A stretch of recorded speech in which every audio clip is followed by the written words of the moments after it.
Writing stories for me, it's like a paradox. I've always struggled with what kind of writer I am.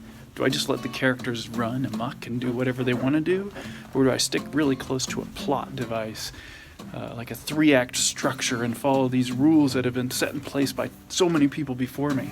Do I just write a script that's like Act 1, Act 2, Act 3? It's already been predetermined, it's set in place. There's books, there's rules, there's things written about how a story should be structured perfectly so that it's enjoyable. But do I want to do that? That's the question. There's opposing views like Stephen King, where he just says, I just want to learn my characters and know what they're going to do. And once I have a full understanding of who these characters are, they write the stories for me. Or is it more like music, where it has to just feel right, and it doesn't matter how a song is composed, but some songs are composed, and it has to be done a certain way to feed the masses what they want. But is that what we want to do with our music and with our storytelling?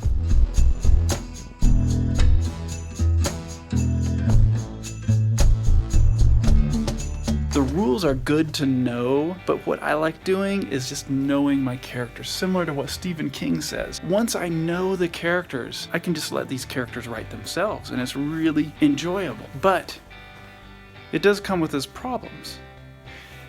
A couple years ago, I saw an interview with the guy who wrote the Game of Thrones books. I've often said that that writers are of two types. There is the architect, which is one type, and the architect, as with designing a building, lays out the entire novel ahead of time. He knows how many rooms there will be, and what the roof will be made of, and how high it will be, and where the plumbing will run, and where the electrical outlets will be in each room, and all of that stuff before he drives the first nail. Everything is there in the blueprint. And then there's the gardener who, digs a hole in the ground and puts in a seed and waters it with his blood, and he sees what comes up. Now, the gardener knows certain things. He's not completely ignorant. He knows whether he planted an oak tree or an ear of corn or a cauliflower. So he has some idea of the shape, but a lot of it depends on the wind and the weather and how much blood he gives it and so forth. So I think all writers are...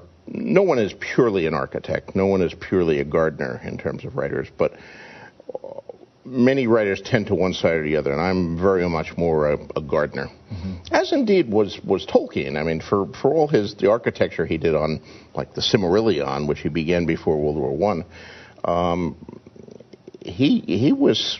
he started Lord of the Rings thinking he was writing a sequel to The Hobbit, and it would be another children's book about the adventures of a couple hobbits stealing something, and it obviously grew into something much larger than he ever expected. And he later said the tale grew in the telling, and that's a line I've often had cause to quote myself, because my tale has grown in the telling many, many times. It was obvious to me that I'm the gardener. I'm the gardener. That's the way I enjoy writing. And so I've pursued my writing in that way ever since. But then about 6 months ago, I was talking to Stephen McCraney, who writes Spaceboy, a webcomic on Webtoons. And we were discussing our next stories and how we write them.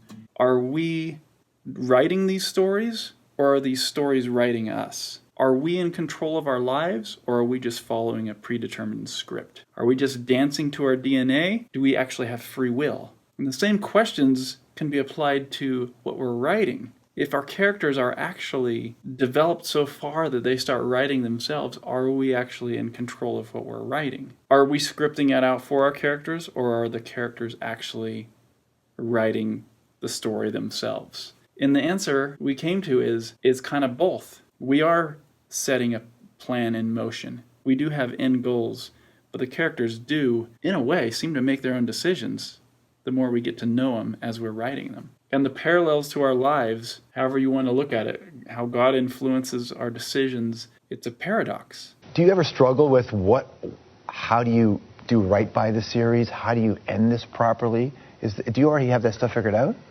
I have the broad strokes figured out. I've often used the analogy of a journey. Like if you were going from Toronto here down to Los Angeles, you would probably look at a map ahead of time and say, well, how am I going to drive to Los Angeles? And, well, I'll take this road, and I'll go through Chicago, and then I'll head south. And, you know your ultimate destination, and you know the principal roads that you're going to take to get you to the ultimate destination. But you don't know where you're going to stop for lunch on the first day. You don't know where you might get a flat tire or pick up an interesting hitchhiker, or where there's going to be a huge construction project that's going to force you to go 3 miles out of your way.